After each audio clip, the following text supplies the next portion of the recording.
Hello, beautiful souls, and welcome to another episode of the Podcast Prophet. I was just teasing with Spirit and said, we really should change the name to this, like, the bedtime prophet or something, because I've been doing these for quite some time now, and I have to tell you, my favorite time to do it is when I'm in bed. It's usually when I first wake up. It's either when I'm first getting up or when I'm going to sleep, which makes sense because that's when I'm really like connecting with spirit, calming down. So let's take in some deep breaths in through the nose and out through the mouth. And when you're taking in those deep breaths, if you can, close your eyes, get comfortable, get calm, get quiet, get grounded, get centered. Connect with me here.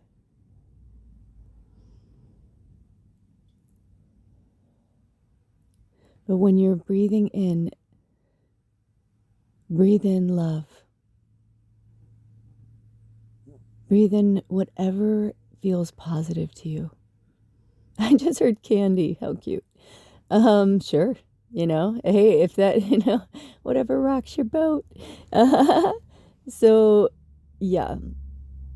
So breathe in good and breathe out, thinking about all the things you want to release.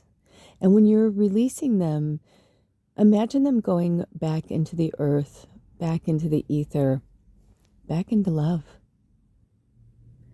And when you're breathing in, you're breathing that love in. You're breathing that joy and that happiness in. Somewhere between the inhale and the exhale is the chaos. So in this episode today, Spirit would like me to discuss how important it is to pay attention to astrology, divine timing, and manifestation. And the interesting part about this is these episodes tend to come together sometimes over days. I compile all the information together.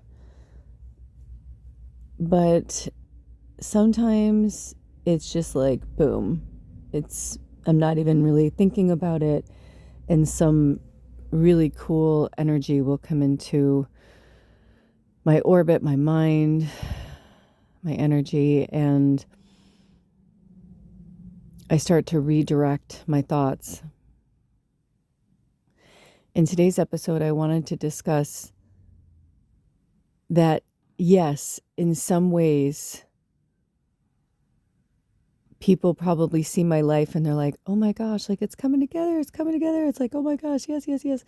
But, when the success happens, some people will say it was an overnight success and help you like, girl, it's been 54 bloody years. You know what I'm saying? Like it has not been a cakewalk by any stretch of the imagination. However, in a lot of ways and in a lot of times in my life, I made it appear that way. I mean, people who really knew me knew how much I was struggling, but when I started to look back on my life, now that I've had 54 years under my belt of human years in this avatar at this time, I've had a chance to really go back and look at my astrology and see like what was happening at that time. And I realized just like how much divine timing it really has been. And to be a leader, we have to do the work. And it's not easy. And if you found yourself here, you are a leader as well. And as I've said before, whether you're a leader of a world or a leader of your tribe, which could consist of maybe a few friends, some pets, oh, thank you, Bubba, familiars, whichever it is, it's about being the what are you saying, Spirit? You know what's interesting? Sometimes when I do the podcast Prophet, I'm just like shooting off the mouth. And then other times when I connect with Spirit, it's like I'm going down one avenue. And then they're like, wait, over here, you missed this over here. I'm like, what? They're like, come here. So if you're new here, welcome. And if you're coming back, welcome back. And you know, that's pretty much how it goes. But I am realizing just how much aging is a privilege and how we gain wisdom from experience. But sometimes we can get a little lost. And yesterday I had this beautiful encounter with this magical family, and I realized just how connected we all really are, and how a stranger, or someone I should say, who walks up as a stranger can walk away as a friend in a mere minutes. And I remember when I was growing up, I'd say, "Oh, my friend," and my family members, particularly my dad. Excuse me, sorry, I just woke up. My father and I have been spending a lot of time together lately, and if you're new here, my father has crossed over, but I'm a telepathic medium, so I have regular conversations with people who are no longer in avatars here, and it's so great when they show me, especially when they show me memories I don't recall or I didn't recall, you know, and it is a little hidden. It's just hidden under there, like the Princess and the Pea. You guys remember that story, right? Where she got the pea under the mattress. She can feel it, even though the mattress is so thick. And she's like, I can feel it. Mind over matter. So when I was having this experience with this family, I started to realize that age really is a number, and you could be 5 years old and be the most sentient being. You know what I mean? But whatever your path, whatever your purpose, if it's really great, it's usually a little harder. The life is a little harder. And I know sometimes we can get caught in a funk, and we can caught in a hamster wheel, and we feel like, how do I get the fuck off this hamster wheel? I understand. But I'm telling you, it's when our backs are up against the wall, when the third dimensional energy has pushed us so far through the wall, we either have to carve out a door through that wall, or we push back. And I was just going to say, and you fall into kind of an oblivion of, I don't know what, or you push back and you fight back and you say, I don't want to do this anymore. You know, I have both the privilege and sometimes not so much of a privilege to possess the knowledge of other people more than myself, you know, obviously, because I'm human here. So I'm going through, even though I am an earth angel, I have been here so many times. I had this really cool discussion with Spirit last night before I went to bed about lives and lifetimes. And anyway, I digress. Like, because my life is just, I realize now more and more, excuse me, sorry, you guys. Sorry, I probably should sit up. But I just realize more and more how divinely connected it's like I had to go through those things so that I could talk about them with you. And when I was telling this family yesterday about my, you know, childhood, a few highlights we were discussing, and it's like, let's put it this way. When I was growing up and the way I was raised and my friends, my family, everything, it literally was my life. So I didn't really know anything beyond it. And then I had this moment when I was in my early 20s where I was sitting at a bar, and thank you for those who've been with me for years and know some of my stories that I tell a lot, but it's because they were the aha moments. So when I was growing up, there was this local bar that was famous for letting young people in, especially girls. And so I started going to this bar when I was like, I don't know if I went my senior year of high school or if it was the summer after my senior year, because I vaguely remember it being high school, but I feel like it was like the tail end. And it was interesting because I was one of those kind of people that I could either look really, really young or I could look much, much older. And because I knew how to carry myself older, it wasn't that hard for me to, get into bars or use a fake ID or, you know, I was a horrible asshole. I stole my sister's ID when I was younger. That's a whole other story. I'm so sorry, sister. Um, she like seriously, like that was like one of the seeds of hatred that she started planting for me, seriously, because I like looking back now, like I get it, but at the same time, I'm like, dude, I was your much younger sister, like 4+ years. I mean, it's like I'm gonna fuck up and do stupid things and whatever. It's like, forgive it, move on. So anyway, I digress. I send it love. Um, so anyway, I started going to this bar. I started going to bars in general, not just that bar, but like bars in downtown Chicago. I grew up in the south suburbs of Chicago. And and so I just started to have like real life experiences way before my time. Um like, not just like a sheltered teenager life or not just like a sheltered, young person's life. My whole life was, I just, to me, it was normal. It was my life. However, when I started to tell people that I didn't know certain things about my life, they would look at me in horror. And I'd be like, what? And they're like, that's awful. Your parents talk to you like that?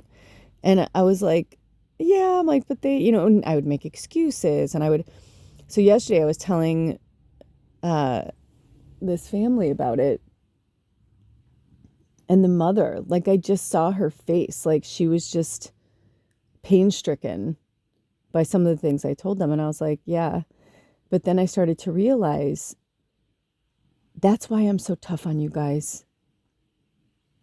It's not okay what they did, but it was meant to happen because it gave me more empathy.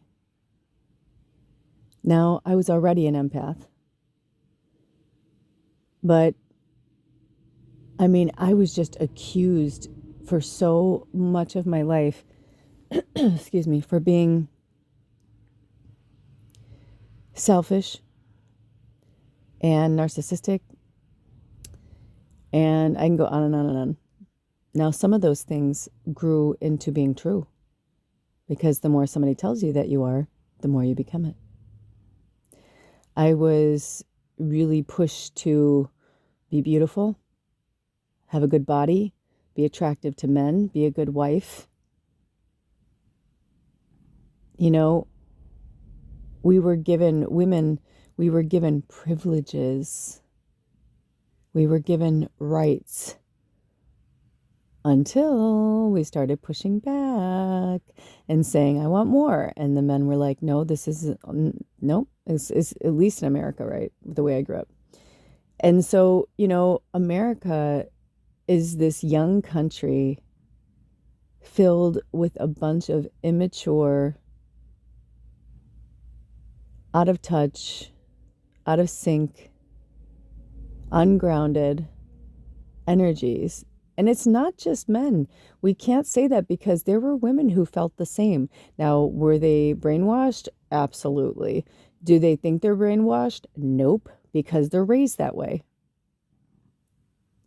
So getting back to the story, I also started acting and modeling when I was a teenager and going downtown. In fact, two of my best friends and I signed with the same agency. And so it was really cool because we would go on auditions together and do things together. And so it was, we just carried ourselves different. We were so much more mature. And both of them were really tall. And so when we would go to bars downtown, like we seriously, like, it was like when I was growing up in the 80s, like I was born in 71, right? So I was like going to bars in Chicago in the 80s. I have to tell you a really cute side story, but I will get back to the main thing. One of my favorite stories was that I was trying to get into Mother's downtown Chicago, and Mother's was like a really famous bar in the 80s. It was in say no, what was that movie? About Last Night, that's right, with Demi Moore and Rob Lowe. It's a great movie. Jim Belushi, I can't think of her name right now. There's a lot of big stars in it. It's a great movie.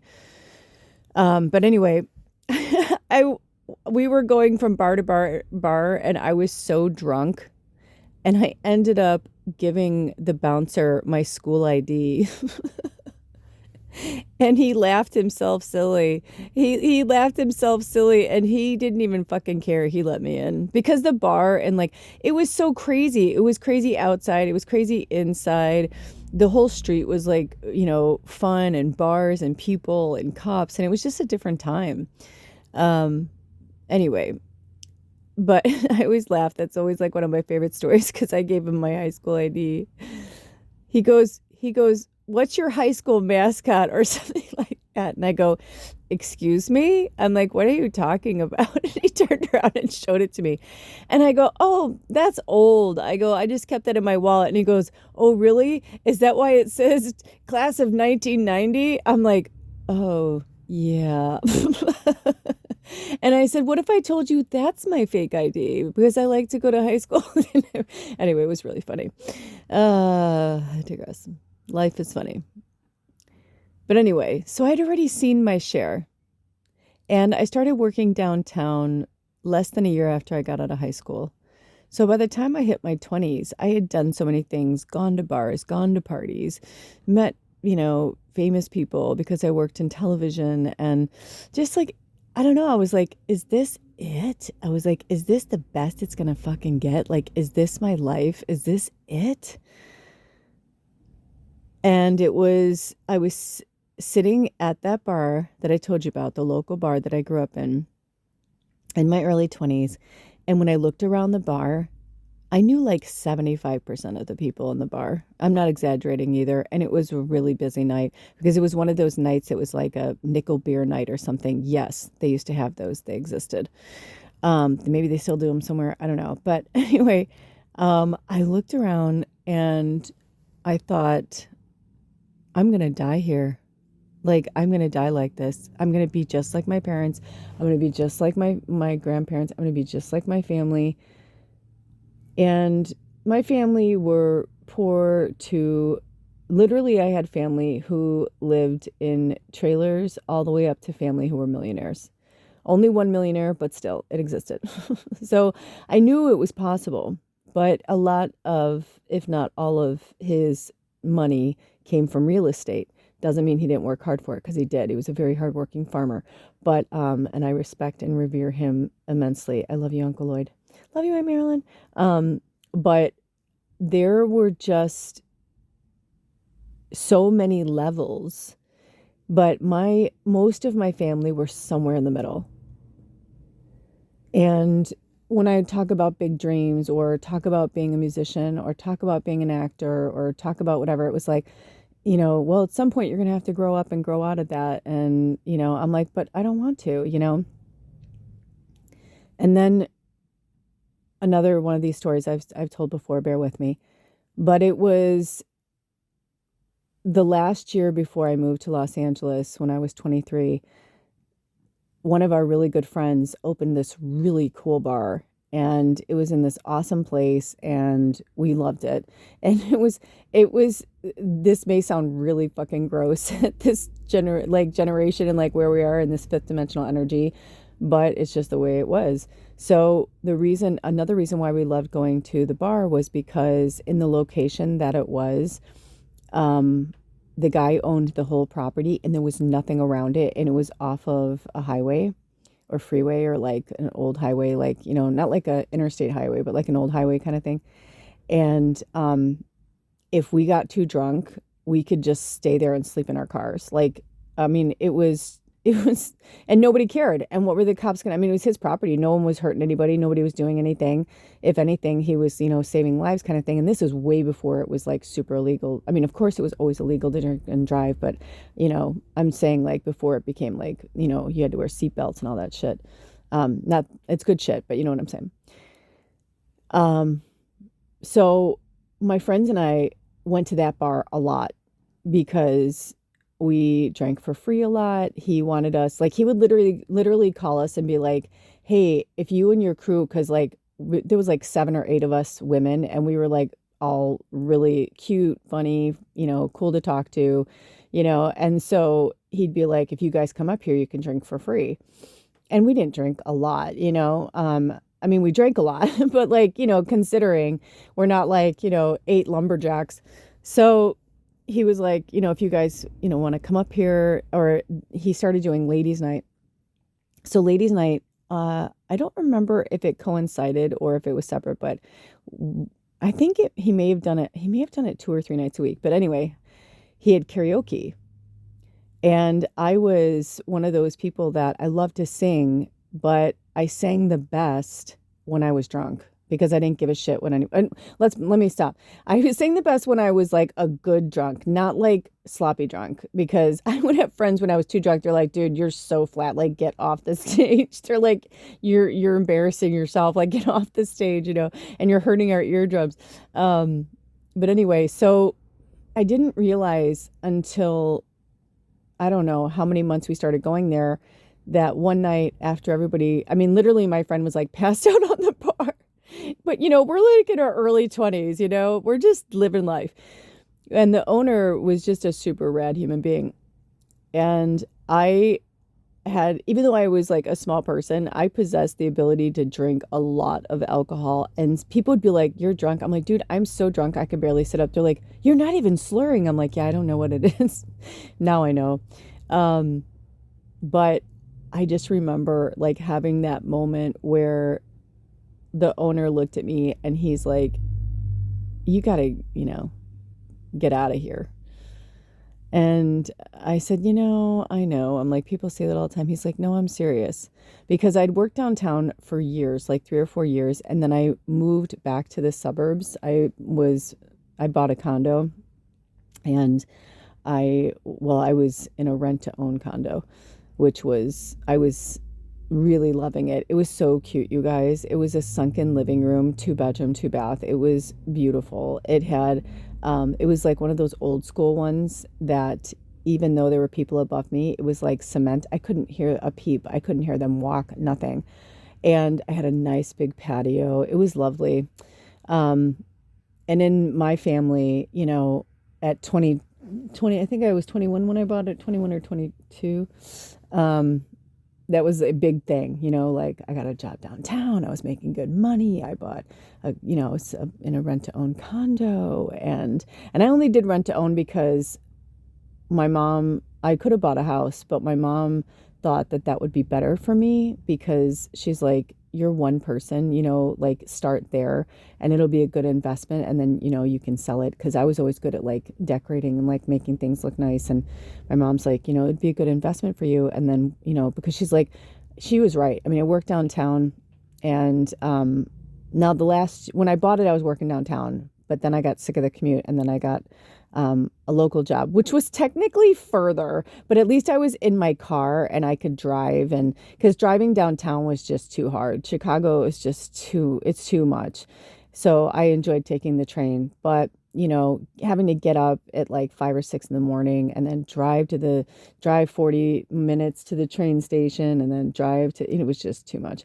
And then my condo that I bought was in the town that I grew up in. I moved back, and I was living in, I should say, I could take that train, but that train was far from my job. So it was just like all these things that it was like the more I tried to align my life in like the way that I thought I was supposed to, it seemed like on the surface that it was aligning, but it wasn't. It was actually kind of pushing and forcing me out. So this guy knew my story, and he knew everything that I'd been going through. And he goes, when you get up on that stage, he's like, you come to life. He's like, have you ever listened to the bar when you're singing? He's like, it's crazy. He's like, it gets so quiet in here. And it would get to a point that on certain nights, if no one was doing karaoke, I would just keep getting up and singing. And, or it would be like, I'd be talking to people and whatever, and they'd be like, because my birth name was Kelly. And my one friend used to love certain songs for me to sing. So he'd be like, Kelly, Band of Gold. I'm like, oh, I didn't put that in. And my friend Joni was like, I put it in, dude. It's just like, dude, think of Melissa McCarthy. I mean, I'm trying to think of like which character she would probably the most resemble, but like that's how she was. Like that was her energy. She was like Melissa McCarthy, where she's like, "I love you, man." It's just like, "I put that in for you." She's like, "Sing that song for me," and then she'd get so drunk and she'd cry while I'd be singing it with her lighter up and shit. And so anyway, he kind of started planting seeds for me, and then finally one day she just like told me off in front of everybody, and she's like, get the fuck out of here, man. She's like, we're lifers. She's like, this is it for us. And she's like, look around, don't you see? And she was right. It was like that bar that I went to in high school in the local, and 75% of the people that I knew in the bar, it was like, she's like, this is it. Like, this is the best it fucking gets for us. She's like, she's like, the only good thing that's gonna happen for us is they're gonna pop up a new fucking store or a new restaurant or a new bar. She's like, but that's the highlight for us. And she goes, unless we go downtown to see a show. And she just like really fed it to me, man. Like she was just like, you are not like us. You're special. You're beautiful. You're awesome. You're funny. You're cool. You're fucking talented. She's like, get the fuck out of here. She's like, you don't belong here. And my whole life, I felt like that I didn't belong with my family, with my friends. I thought it was okay the way people spoke to me, the way people talked to me. But what was hard for me is on one end I would have that. And then on another end, I'd have my family and certain friends who were like, it's a dream, man. Like, you're not going to do it. If you haven't done it by now, you're never going to do it. And it was after those encounters with them that on New Year's Eve, I was confronted by a situation that made me realize this is it. I'm either gonna really fucking do this or I'm not. Because I had just turned 23 in December. It was New Year's Eve. And I was like, you know what? They're right. They're absolutely right. And the interesting thing was on New Year's Eve, I ended up meeting this guy. I had been single for some time. I was like, yeah, nothing was holding me back. I had no animals. I wasn't with anybody. I was like super Miss Independent. Like I said, I'd, got my own condo. I was like starting my own life, and, and my mom was right, because even, with the job, it's like I was hardly ever home. She's like, a house takes so much work. She's like, you'd have to hire somebody to do the lawn. She's like, this way, it was a really beautiful complex. It had a pool. I mean, it had like everything, honestly.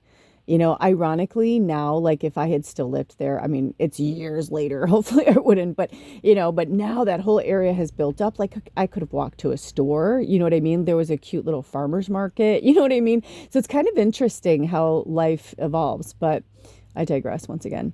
I know I've had a very colorful and long and vast life of experiences, but what I'm trying to say to you is when it started to rub hard, oh God. I heard myself. Okay, let's all get our minds out of there. But that was awesome. I love it. My very young Beavis and Butthead mind wants to be like, anyway. And that's okay. That's okay. Because you know what? I saw this really cool thing from this monk that said that he felt like the true master of enlightenment was having the wisdom and the knowledge of experience, but also having the energy and the joyfulness and love and heart of a child. And I really do feel like I have accomplished that. And I'm so excited to move forward and show you guys just exactly what I can do and what you can do, because I realize now more than ever how much I am here to inspire you, because you inspire me. You have all pushed me. If you have found yourself here, we are actually the same person. We're the same soul. I'm reflecting back to you what's possible for you. You are a leader as well. But I understand too that it's easy to get lost in the shadow. It's easy to get lost in the past. Push back. Heal yourself. I had a conversation with someone yesterday and we were talking about the toxicity of just how gross. It's almost like I feel like America is like the naughty child that has just gone way too far and the parents like that's it. That's it. I don't know what else to do.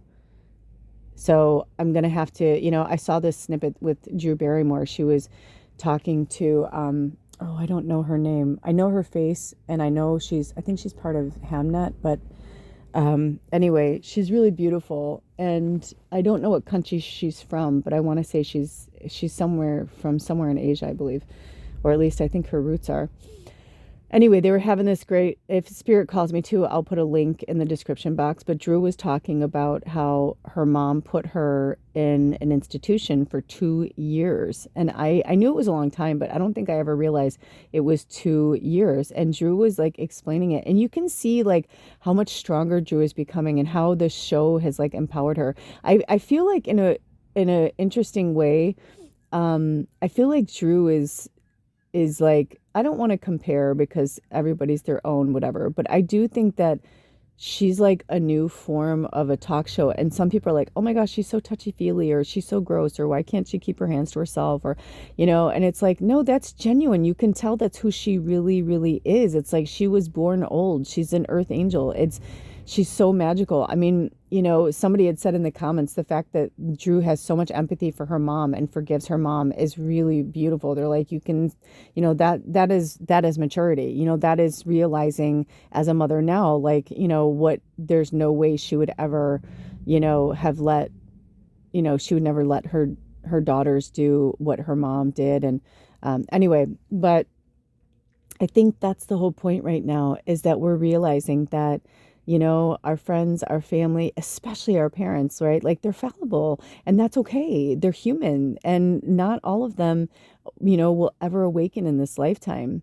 But if you found yourself here, you are awakened. You are on the path of enlightenment. You are some type of light worker, earth angel, and you can give excuse after excuse and you can play the victim. But I'm telling you right now, you guys, I watched this interview with Christina Applegate and, oh, I had the rare privilege, for those of you who don't know, I did end up moving to Los Angeles and I lived there for almost a decade and I had the most incredible, almost 10 years of my life.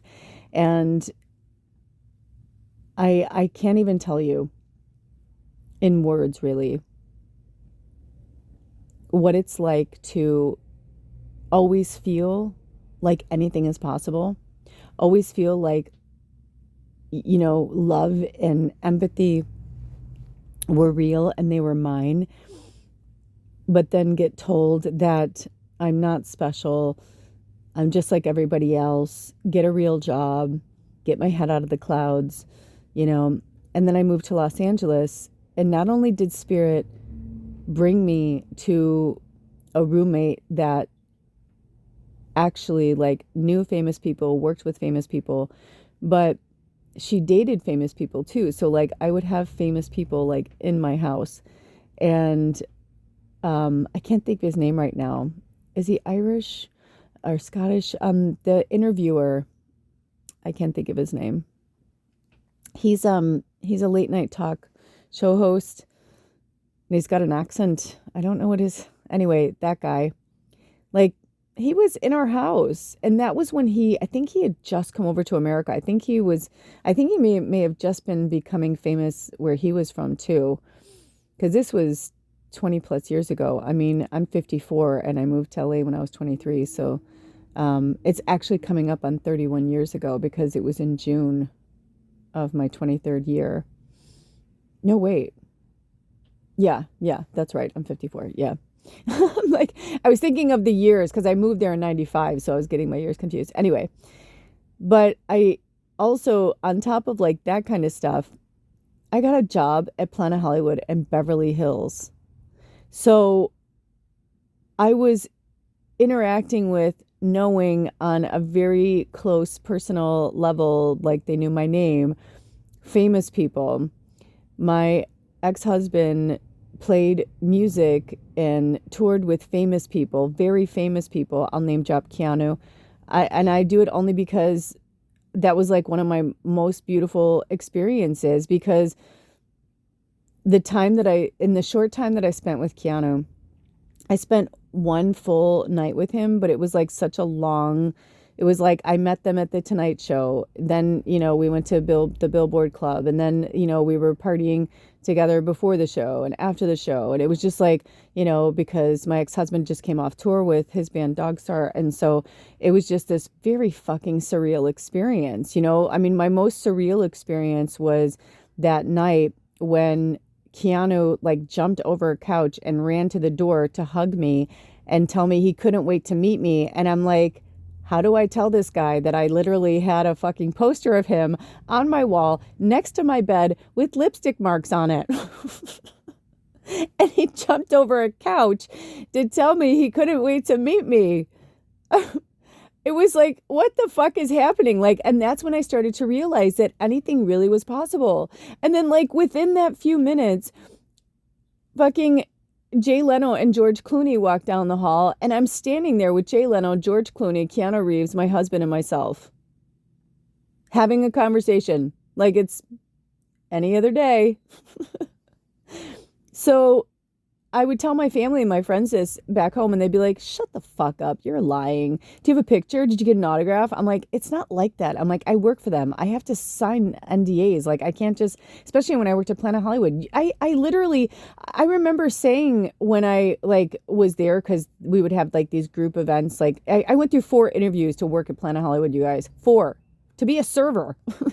That's how crazy it was. I mean, and now, mind you, I worked in politics, and I didn't, have to go through Secret Service and things like that. So, like, I mean, I definitely had experiences, but like, that I can understand. I'm working with people who are like, running for governor and governors and things like that, and senators and all that. And I get that, Congress people.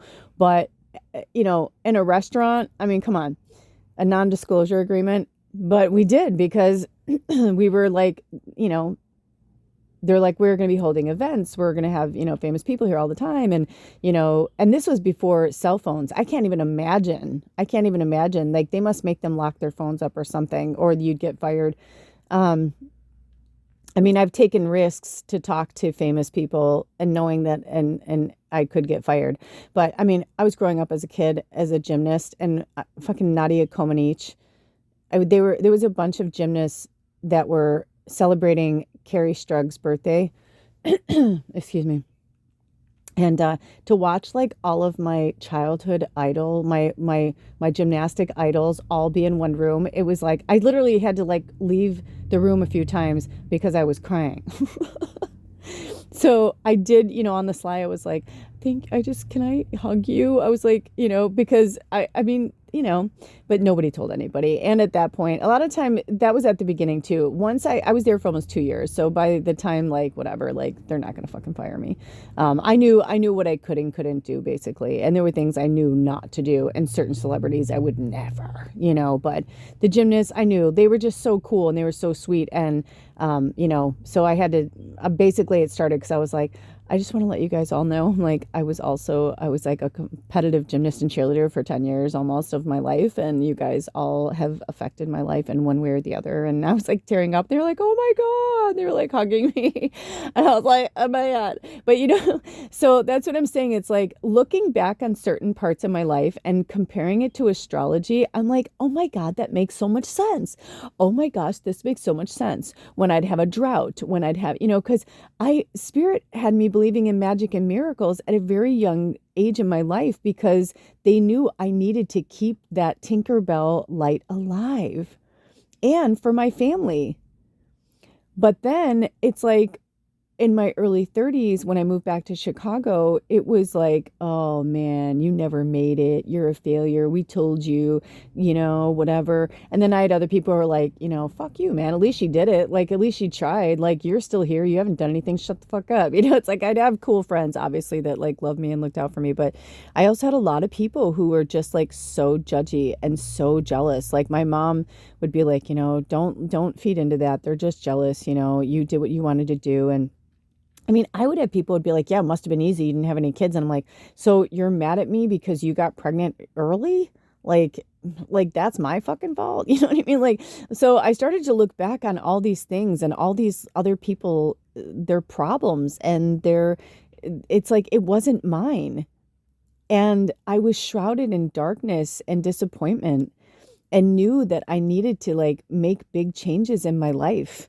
And then over the last, like, I don't know, 20 plus years now, I've gone through so much, but also for the Sagittarius energy, we've been beat to shit. We have really been beat to shit. And last year was really tough for us, for those that were born in the year of the pig, because, you know, the year of the snake is their counterpart, right? So whenever it's just like, you know, when you look at astrology, for instance, like Alder, my partner, he is a triple Gemini and his moon's in Sag, and I am a triple Sag and my moon's in Scorpio. So we are each other's, you know, run, you know, it's like the equinoxes or the solstice, right? It's like one extreme to the other. And so, with that being said, when we have that energy, it can be really challenging, right? Like that's why we're like perfect twin flames. He was born on a Sunday. I was born on a Monday. Sunday, right? Sun, moon, day, moon. I mean, we're just all of these things. We're like the perfect storm of the perfect twin flame marriage, you know? And I see it all the time. And it's really interesting. And we've been spending a lot of time together, doing different things that we haven't done or haven't done in a really long time. And it's just been a really interesting um, perspective, but also introspective experience. So I realized that a lot of my shame and my guilt for not eating the right things, not, you know, taking good care of myself, not, you know, I mean, for us that are the light workers, we have to step away from the toxicity. And I had this conversation with this family yesterday because I was like trying to help them and educate them on how vital and important it is not to have certain chemicals in your house, especially cat litter. If you have tidy cat or any type of like litter that's made with chemicals, or you guys clean it up. Like you need to clean it up. You need to clean up all of your cleaning supplies in your house. You have to, you know, and these are the things that I've been, you know, saying because I have noticed that when Alder is in his darkest shadow is when I notice certain things around him are not good either. You know, I'll be like, why are you drinking that? Or why are you using that? Or I'm like, dude, you would have never used that ever. You wouldn't have even thought about it. I'm like, when did that happen? And I realize it's because he went back to that life. And he's been in it now for so long that he's gone back and reverted back to like the life and the person that he was when we first met. But that's okay because that's the roundabout he needed to go on. And if you've ever been on a roundabout, you know, it's, you know, you can get, especially certain roundabouts, you can get stuck on it. You can easily get stuck on it until you stop letting fear control you. Because it's really fear that is controlling the masses. Take this pill, you'll feel better. Drink this, you'll feel better. Oh, you know what? Just eat that. It's okay. It's not a big deal. Oh, it's okay once in a while or once a week. It's like, no, don't fucking eat a Twinkie once a week. Don't eat certain things that if it's in a cellophane for 20 years and you can still eat it, that is not good.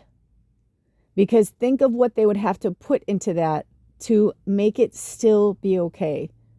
Now, mind you, there is this lady who's famous for having this rum cake that was like been in her family for like 100 years or something. And I know that sounds crazy, but it's because she's been feeding the cake, like the yeast in the cake or whatever. I think she puts sugar on it or she does something with it every year. And I saw like some special on it. I think they made a movie about it. And it was very intriguing, actually. I was like, that's kind of interesting, right? But so it's like, yes, you can have ferments. I mean, people have, you know, heirloom ferments and, you know, like, yes. So yes, you could. But I'm talking about the shit that's like stuck in a box, you know, like the box will decompose before that fucking Twinkie will. That's creepy. These are the things that I mean, that's the difference, you guys. This is the pull apart. This is what Spirit was trying to talk about. So you can manifest all day long, but if you're not in divine timing and not astrologically aligned, you may keep beating your head against a wall. I thought it was never going to happen for me. Last year, I had moments where I couldn't sing. I literally couldn't sing. Like no matter what I did, I couldn't sing. I couldn't hold a tune. It was weird. I was like, I guess it's over. I guess I'm done. I guess I'm never going to sing again. And I realized, no, I was just going through a really rough year of grieving and sadness. And I realized that I hadn't sang for so long that my instrument had gone out of tune. It's as if my vocal cords had rusted over. A patina had grown over. And I was like, okay, that's it. I guess I'm never going to make music. I'm never going to be a singer. It's never going to happen. And then slowly, over the last 6 months, I started to really start singing again and really writing songs again and really coming back to myself again and really understanding that I was allowing the voices in my head of my parents, of my family, of my friends, of the past, trying to pull me back to them. Because you know what the sad thing is? It's not that they don't love us. It's just that it just mirrors back to them that they're not living their dream. And that's what my mom said to me. She said, they don't hate you. And they don't even know why they're so angry at you. She said, but it's because you say it and you do it. And most people just say things and they don't do it.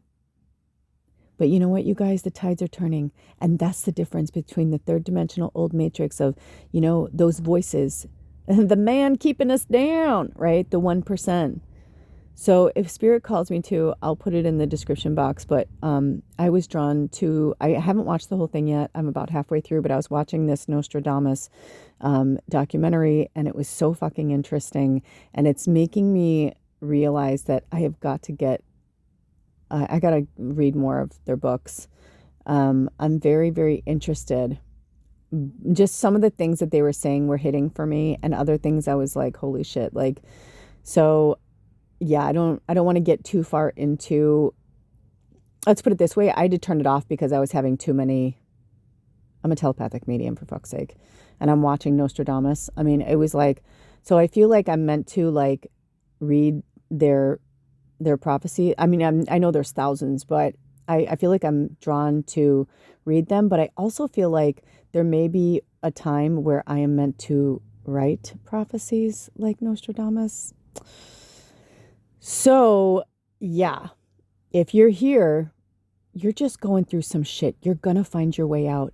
But you guys, you need to try and find your way out naturally. Don't go back to the old. If you go back to the third dimensional matrix, you'll just get fucking stuck in it again. You got to be Neo. You got to pull yourself out. Thanks, Keanu. Right? You've got to pull yourself out of the matrix. You have to do it. No one is coming to fucking save you. You have to do it yourself. And I love you. And I support you. And I back you 100%. But I'm not going to be, I will love you. I will support you. But I won't listen to victimhood, shame, and blame, because it doesn't belong to you. You can do this, all of you. There are so many of you that have reached out to me in so many ways over the last several months. And if I haven't responded to you, it is in no negative way towards you. It's just that right now, Spirit really has me focused on keeping my vibration high, my energy high. And, sometimes it becomes that thing where, I remember I said to one of my friends, she's a really powerful leader, but I had to help kind of pull her out of her shit. And I said, I'd known her for so many years. I mean, we grew up together, and then we lost touch, and then we regained, whatever. And I remember I said to her, I said, I have watched you heal yourself, change yourself, grow your business. I've watched all of these things. I'm like, I will not fucking listen to this same thing. I'm like, I'm not that friend. I'm like, go talk to that friend that you're like, oh, dude, blah, blah, blah. It's like, listen, look at everything. Oh, it's horrible. Now this is happening to me too. It's like, no, it's happening for you. If things are happening for you in the muggle third dimensional world, it's because spirit's like, you are getting sick because you're still in that environment. Your body is literally making you sick. When I was watching this interview with Christina Applegate, which I'll put in the description box, if you are a empath like myself, you will probably feel the same things I felt. Pain, suffering. So many people with autoimmune diseases are coming out now and talking about being raped, being abused, and how all these things are happening to them. Do you guys remember when Lady Gaga got really sick? And then when she started talking about her shit, when she started like confronting her stuff, I don't know what she's on or what she takes or what she does, but I know she's better. And I'd be curious to know what has made her better. But I have said this for years because you guys, I always say to you, I'll never ask you to do anything that I haven't done myself. But every time I have been close to death, especially when I had pancreatitis and it was when I had a Native American shaman like look me in my face and was like, stop being a fucking victim. Heal yourself. Stop looking for answers. Stop taking those medications. Stop blah, blah, blah. They're like, you can do this. They're like, you can do this. You can heal yourself. Do the affirmations. Talk to yourself every day. They're like, the mind and the body is so powerful. So I'm saying the same to you guys. I healed myself. When I would speak to other people who had my conditions, they'd be like, what medication? Are you on medication? And I'm like, no. They're like, you're not on medication? I'm like, no. I'm like, I fucking healed myself. I know I got down to 88 pounds and it was scary and whatever, but I had to like kill all those old blood cells. I had to like let that part of me die so that I can rebirth and regrow like a phoenix rising out of the ashes. That's why my moon's in Scorpio and why I'm so drawn to eagles. It makes sense. It makes so much sense. I mean, I even said to Aldo yesterday, I said, in sidereal astrology, I said, my moon is in Sagittarius and I am, what I say? No, I said, I am a Scorpio and my moon is in Libra. I said that would make a lot of sense because I am always like fighting for justice, so it's very, very interesting. It's like, it's all in the way you look at it. And I also was thinking spirit was showing me different dimensions with astrology as well. So there are just many worlds and dimensions and timelines that are collapsing in on themselves. So if I'm being, strong arm with you guys, it's because I know you can do it. If you're listening to this right now, I know you can do it. And you know who you are. I've had conversations and some of you guys have sent me emails and messages and voice notes. I hear you. But I've been saying this shit for years. You can fucking do it.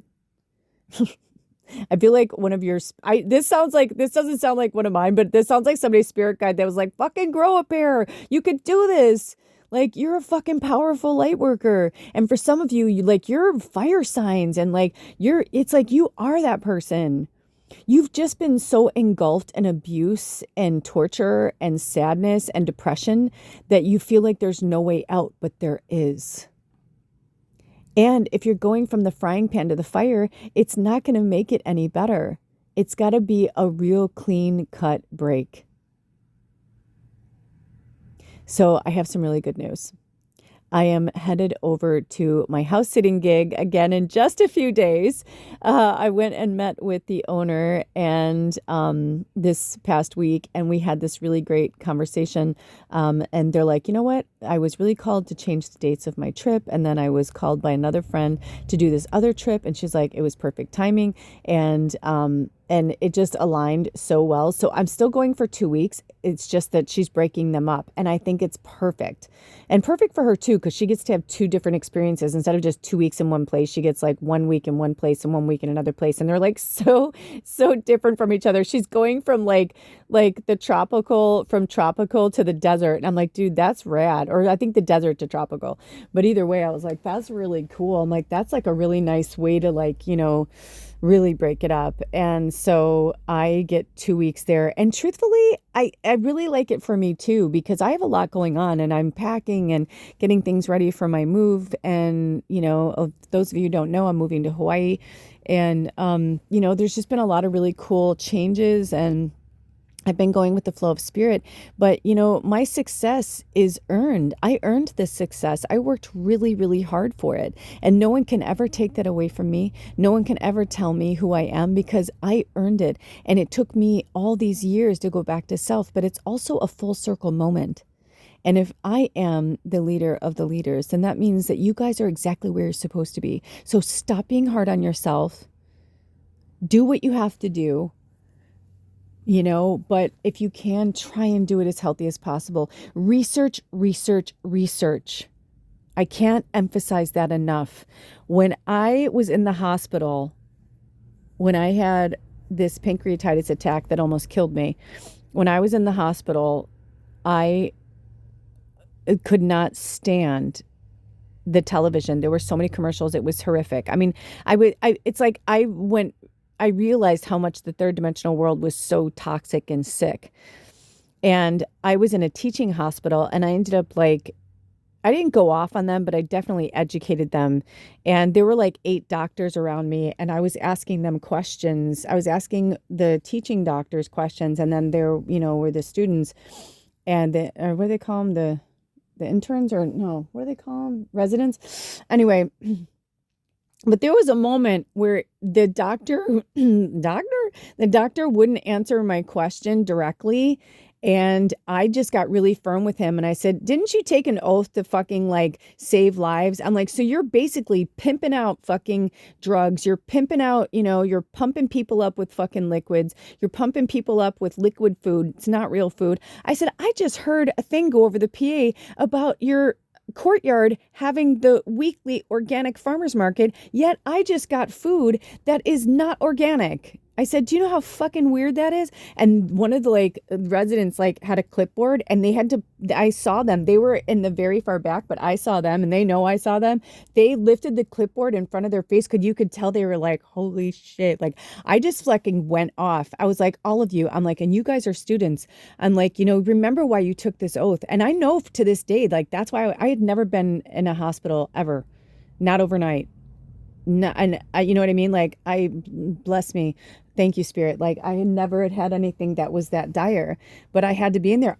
In fact, it was so bad that I had to sign papers to check myself out, because I said, you're not going to heal me. If anybody's going to heal me, it's going to be me. And I did. And it took me a year, and it wasn't easy. And I had to live in not so great of an environment. And, but you guys, we are warriors. You're a warrior. You didn't find me by accident. Otherwise, you'd be listening to somebody else's podcast. You'd be on somebody else's channel. I love you. I support you. But I can't mimic you, If it's what do you want? You want me to give you tough love? You want me to respond? It's this is my way of doing it. It's I heard you, message received, and I know you guys hear me. And I know you can do this. And it may not be today, and it may not be tomorrow, but you got to start making the steps to get the fuck out of that matrix. Get off the hamster wheel. You deserve better. Love yourself enough. And I know what that's like. And you guys who've been following me for years know I have fought every step of the way. I still fight. Yesterday, it was there was this shadow around him, and I was like, yep, we just came, we're still in the shadow, Mercury retrograde, we're still in the eclipse energy, but it will fade away. And you know what? I didn't take it personally. I went with the flow. I made jokes. I tried to make him laugh, but sometimes people just have to be where they are. So maybe you're just where you are right now, but you're not going to be here forever. But you have to make the steps. No more excuses. No more victim. You're not a victim. Heal yourself. And let me tell you something. Spirit told me something recently, because I've been watching a lot of different, because like one of the things that really got me was Christina Applegate said, she goes, I have a lot of friends who have MS like I do. And she's like, and we talk about it. And I was like, yeah, exactly. And it's like, and if you look at their stories in their past, they're very similar.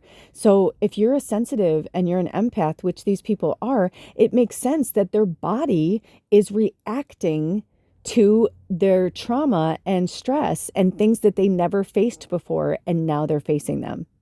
So our bodies, our immune system and our nervous system are our tells. Like cold plunges and those things really make a fucking difference. Taking a cold shower, it kind of resets and recalibrates our system. Getting out of, doing the same thing, getting up, going to work, coming home, having dinner, watching TV, doing the same thing every day. Life is to be lived, and I don't care where you come from, how old you are, obviously, people would say, and it's true, right? Like I'm a blonde, blue-eyed, born blonde, blue-eyed, white American girl, which has been praised to be like this, Aryan bullshit, whatever. But it's like, who fucking cares? But if you were talking to somebody else who, one of my friends who grew up on the south side of Chicago, African American, living in the projects, single mother, you know what I mean? It's like different fucking experience. They get pulled over. They're, for a traffic violation, they're on the ground in handcuffs.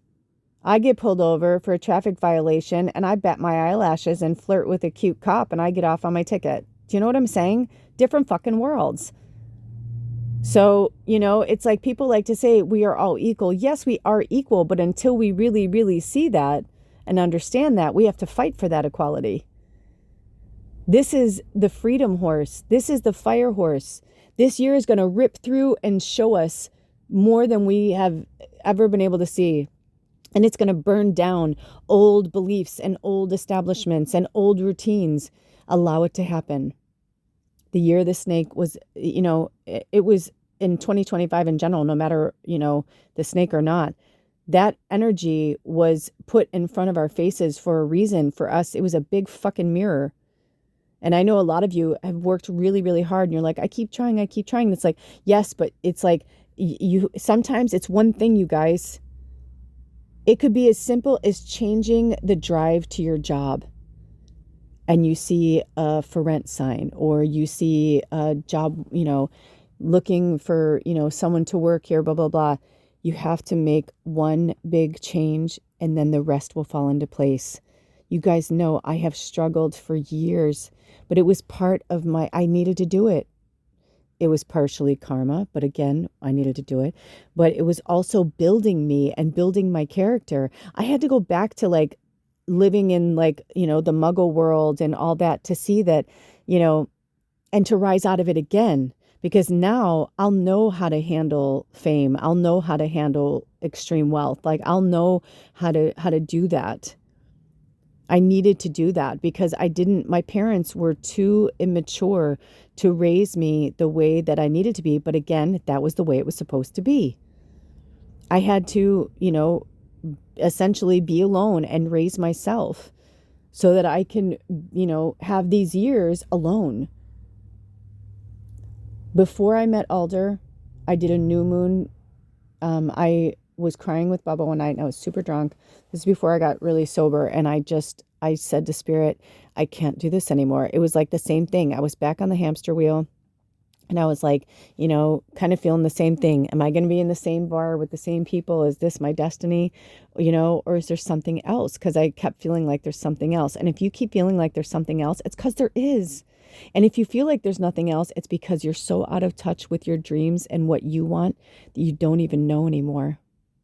And I'm going to tell you right now, for my Northern Hemisphere family, as the weather gets nicer, start spending more time outside. I know a lot of people have been, trapped under snow and depression, and I get it. I understand. And, in certain parts of the country, you've been hit or in the world, you guys were hit even with even more harsher winters because it was time for you to go in those last moments with the snake to go inward, you know? So you can do this. I believe in you, but research it because I just decided I'm going to heal myself. And Spirit put this magical creature in my path who was dying of cancer. She had gone through chemo, like, I don't know, she was in remission 2 or 3 times. She knew it was her last time. And she was like, I just don't want to die. I'm not ready to die. I'm not ready to die. And so her friend told her about this other person who owned a vineyard in Southern Oregon. And he said, you need to go stay with this guy. He's like, people don't talk about him because they think it's a bunch of hooey, but he's the real deal.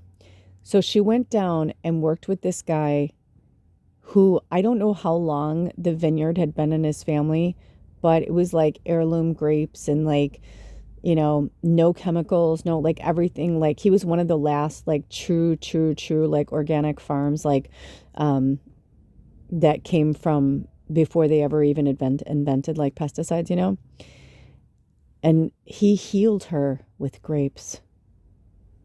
Research grapes and their healing properties. I'm not fucking kidding.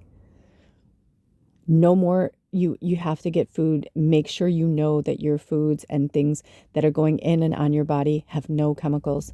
As sensitives and empaths, you guys, we soak it up like 10 times more. That's why we get more sick. That's why you know what I mean? Like I can go on and on and on and on. I was drinking myself to death because I didn't know. I'm like, there's got to be something better than this. There must be more of a purpose than this. I couldn't take my life anymore. I was like in my 40s and still getting drunk and partying and having fun. And, I was like, not that, I'm judging others. It's just for me, I was like, I know this is wrong. Like I don't want to live my life like this anymore. I don't want to wake up hungover. I don't want to, wake and bake just to survive. Like, I don't want this life anymore. And then I just screamed to Spirit and cried. And I was like, show me the way. And I said, universe, show me how extraordinary my life can be. And every time I got knocked down, I got back up and got knocked down and got back up and knocked back down and got back up. And I know it's because I'm like, I'm going to keep pursuing my passions. I'm going to keep pursuing my dreams. If it's inside of you, it wants to be outside of you. It wants to be shared with the world. I love you. Spirit loves you. We believe in you. You can do this. All of you. You can do this. But do the research.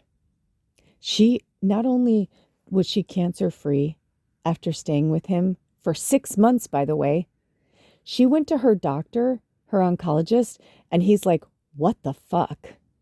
And she told him, and he goes, nobody will ever believe you. And she goes, I know. He's like, that's crazy. She's like, I know. You guys, real natural foods heal us. Real natural life heals us. They are killing us from the outside in and the inside out. And this is all over the world now. Some countries have gotten better, and some have gotten worse. So you have to be very, very vigilant in your self-care and your self-love and nobody else. You're not here to take care of anybody else. And you cannot thrive and heal in the place that is making you sick. Because no matter, like, I had a moment the other day and I'm like, I don't belong here. I got to get out of here. And this is what I've been telling you guys. I have been manifesting. But Spirit said, yes, but you were in a holding pattern for a reason, for a long time. Astrologically, that's exactly where I was supposed to be. And it was tough. And it was like 15 years and it was fucking hard. But you know what? I've been having these moments lately where I know it now. Like I know that my future is so big and so beautiful. And I noticed that when I woke up after this full moon and after the lunar eclipse, I said to Spirit, I don't want to live in here anymore. I deserve better. And then to find out that my lady was like, can you come next week? She's like, you don't have to, even if you just come by a few days. I was like, oh my gosh, no. I'm like, this is perfect. I'm like, this is absolutely perfect because I feel like this place, I, I felt depressed coming back here. You know what I mean? Like, I was like, I don't belong here. I don't want to be here. I feel like I'm living in a storage unit. I mean, it sucks living in a remodel. It's really tough. But you know what's really interesting too is I noticed yesterday, yeah, Alder and I just noticed that um, there must have been a mouse and a rat. They didn't get far because this place is like booby trapped. But we did have at least one mouse and at least one rat get in here, and others like they had to have gotten in through the engine. I'm like, yeah, he's like, I plugged up everything. I'm like, I know. So it's almost like they're coming back, and it's like, why now? Like it's the end of winter, you know what I mean? But I feel like that was Spirit's way of saying like, even the mice and the rats don't want to live here. Do you know what I mean? And I know it's metaphorical because obviously, they would live here if my floor wasn't covered with like peppermint oil spray and, lavender and all that. So it's like they didn't get far. You could see it was almost like a barrier. Like they were like, oh no, no, that's too much. That's because their noses, they can't. It's just their noses are way too sensitive. Um, so I'm glad that it protected me. And thank you, Bubba, because like I'm sure there's still like urine stains somewhere in that carpet over there. Sometimes when it gets really hot in here, it's like I can faintly smell it. So I'm like, I'm sure they can smell it. So maybe they think she's in here. I don't know. But anyway, I digress. But you know what I'm saying? It's like I realized I'm like, this is perfect because it's like I'll stay there for a week. I'll come back here and then like I'm gonna stay there for like another like, I don't know, 8 or 10 days, and then I will be getting ready to go to Hawaii. And I mean, it's like, this isn't be careful what you wish for, but this is like, seriously, what we think and what we say, we are creating our reality. So if you tell yourself you're sick, if you listen to other people telling you that, you're not talented or that you're not gifted or that you're not a psychic or that you don't have these gifts or whatever, those are the people that are keeping you down. Those are the energies that are keeping you down. And if your body is telling you, if you're getting ill, your body is telling you you don't belong there. Because this is the last thing I'm going to say. When I was talking to Spirit about this yesterday, because so many people are like, oh, it's hereditary, it's hereditary. I hear that all the time. And then Spirit showed me, it's like, when it's hereditary, all it means is that you have the same chemical makeup as your family. You know what I'm saying? Meaning like the same blood and bone that, if you're biologically connected and it's hereditary, it means you're getting that because, there's something that you're doing that's aggravating that situation in your body. So all of our bodies were raised and grow up in different parts of the world, right? People who live in, countries where it's like really, really hot, their skin tends to be darker, right? Because the melatonin, it's like that's, or the melanin, am I saying that right? Or melanian? You know what I'm saying? You know what I mean? So it's like it's like our bodies will acclimate to where we are. It's like it knows what to do. So allow your body to heal you, because the more I researched my condition and pancreatitis, the more I realized I'm like, oh, well, I was eating this and my body doesn't like that. And my blood type is this and my body doesn't like that. And I'm this kind of, and researching, and, it wouldn't hurt to maybe go and get a physical from your doctor and find out more about like your body. If you can, a holistic doctor is the best one to go to. Definitely somebody who, isn't about the modern medicine. It's like there's modern medicine is beautiful, but we also have to remember Nostradamus was considered crazy, but he healed a lot of people. Like he healed plagues, and then he went through this whole thing of hating himself because he was off healing other people and his family died from the plague. And I was like, why wouldn't he leave the rose hips there? Like, why wouldn't he leave? Like, I was just like, so I get it, I mean, so even Nostradamus, right? Like people are like, oh, well, how can he didn't save his family? People say that to me all the time. They're like, you're a telepathic medium. How come you don't know? I'm like, because I'm human here and my shit gets in the way. The things that I was taught, the things that I was, led to believe were true. Do you hear what I'm saying? So we have to unravel and unlearn and rewire. So it's going to take a minute, but you've got to start somewhere. You guys, I am not a doctor. I am not going to tell you what you should or should not do, but I can only offer you my experience and tell you that I know without a doubt, if you found yourself here, there's a reason why. So I'm going to get off my soapbox now and tell you that I love you. Spirit loves you. We believe in you. Things are going to be changing and shifting a lot over the next several months with myself, with my channels. So thank you for bearing with me. Thank you for subscribing to all of my channels and commenting, liking, subscribing. It really does help with the algorithms. We are doing so well, you guys. I'm so proud of us. And thank you for the contributions. There are links in, if you click on the stars on my main page, if you click on it, it'll bring you to my description page, and it'll tell you more about me and what I do and the services that I offer, if you'd like to work with me in any capacity. And also if you would like to contribute to the work that I do on this channel. It is so wonderful, and I'm always in gratitude. But remember that prayer is free. It's about the exchange of energy, whatever's in your wheelhouse, whatever you're called to do. But until next time, take care of me and you. But you first. All right. I love you. I'll see you next time. Blessed be. Oh.